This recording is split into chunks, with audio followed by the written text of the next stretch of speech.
আমি আকাশ, র্যাপের দুনিয়াতে ভাষা। মেঘের মাঝে যাই, দেখি নতুন আশার প্রাসাদ।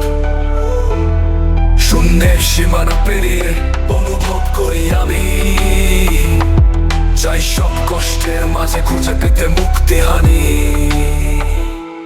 আমি আকাশ, গপ্প কণ্ঠেই না স্বপ্নগুলো নিয়ে আমি চলি একা পথ চলন্তের বালুয়ে লেখা প্রতি গানের দানে। মাথার উপরের তারাগুলো সকলের কাছে টিকা, অন্ধকারে আলো পেলে যখন রাত আসে আমি দ্রুত পৌঁছাবো আমার গন্তব্য আসে। সময়ের জ্বালা পিষে করি কিছু নতুন সৃষ্টি, আমি হামাগুড়ি দিয়ে যাবো লড়াইয়ে হয়েছে বিশেষ। আকাশ উড়ি পাখির মতো স্বাধীনতার ঝান্ডা উঁচু করে আমার মতো,